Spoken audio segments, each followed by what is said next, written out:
موت سے پہلے آپ کیا ایکسپیرینس کریں گے؟ میں مجرم بھی ہوں، منصف بھی ہوں، اور میں وکیل بھی ہوں. کہ آپ اس کو ریئیکٹ کیسے کرتے ہیں اور اس سے ڈیل کیسے کرتے ہیں. When you get so close to death and then come back. آپ یقین مانیے میں چاہتا ہوں 3 سال کے بعد میری شکایت جا کے لگائیں چیف منسٹر صاحب کے ساتھ. جب وہ آپ کے سامنے موت کھڑی ہوئی ہے، ہم اپنے ایکشن سے وہ پروو کریں گے، اس کے بعد سارے اس کو فالو کریں گے. جس نے بھی موت کو اتنے قریب سے دیکھا ہے. گورنمنٹ جو ہے وہ اسٹیپ اپ کرے، اپنی پرائرٹیز ٹھیک کرے. موت اور حیات کے درمیان کا وہ ٹائم جب آپ کو یہ پتہ ہے کہ آپ جا رہے ہیں.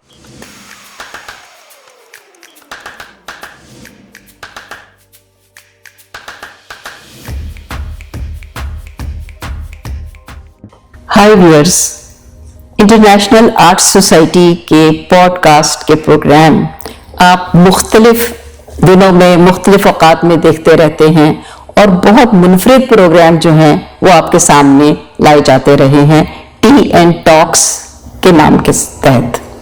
اس وقت بھی ہمارے ساتھ جو شخصیت موجود ہیں وہ منفرد بھی ہیں، مختلف بھی ہیں، اور وہ ایک ایسی عمدہ شخصیت ہیں جس کو آپ کرشماتی بھی کہہ سکتے ہیں، معجزاتی بھی کہہ سکتے ہیں، اور وہ بھی کئی حوالوں سے.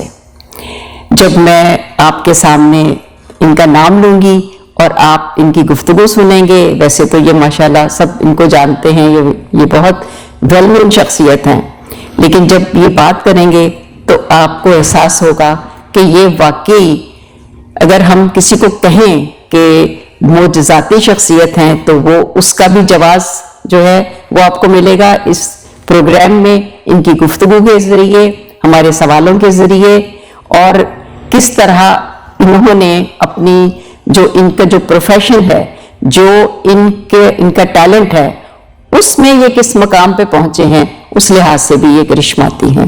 تو میں زیادہ دیر آپ کو اس میں نہیں رکھنا چاہتی اندھیرے میں. ہمارے ساتھ موجود ہیں ہمارے بہت ہم سب کی وہ شخصیت جس کا نام لیتے ہی لوگ فوراً سمجھ جاتے ہیں کہ اپنے پروفیشن کے حوالے سے بھی اور پھر اس واقعے کے حوالے سے بھی جس میں دنیا میں شاید ہی ایسے واقعات ہوتے ہوں گے، اگر ہوں گے بھی تو وہ بہت کم ہوں گے. جی ہاں، ہمارے ساتھ موجود ہیں محترم ظفر مسعود صاحب. جی شکریہ، بہت شکریہ. ویلکم جی. آپ بہت شکریہ مناصرہ آپ کا، اتنا آپ نے جنرس میرا انٹروڈکشن کرایا، اور جو آپ نے کلمات میرے لیے استعمال کیا وہ میں بالکل ڈیزرو نہیں کرتا. You've been very kind, you've been very generous with your compliments. میرے لیے تو یہ بہت بڑا آنر ہے کہ آپ جو ہے وہ میرے ساتھ میرے گفتگو میں آج میں تو اس کو ہی اپنی خوش نصیبی سمجھتا ہوں. بہت شکریہ ظفر مسعود صاحب. یہی تو بات ہوتی ہے کہ جو اعلیٰ ظرف ہوتے ہیں ہمیشہ جھک کے ملتے ہیں، تو سراہی سرنگو ہو کر بھرا کرتی ہے پیروں. تو یہ آپ کا اعلیٰ ظرف ہے. اگر ناظرین دیکھ رہے ہیں تو ظفر مسعود صاحب کی کتاب جس نے پوری دنیا میں تہلکہ مچایا ہوا ہے، سیٹ 1C، اور اس نام کے ساتھ بھی اب چونکہ اس واقعے کو 4-5 سال ہو چکے ہیں. جی 2020 6 سال. تو 2020 جہاں پہ اور حوالوں سے ہمارے ذہنوں میں محفوظ بھی ہے اور ہمیں یاد بھی دلاتا رہتا ہے کہ دنیا کتنی بے ثباتی کا شکار ہے، وہ کرونا کے حوالے سے بھی ہے اور وہ یہ اس واقعے کے حوالے سے بھی ہمیں یاد دلاتا ہے.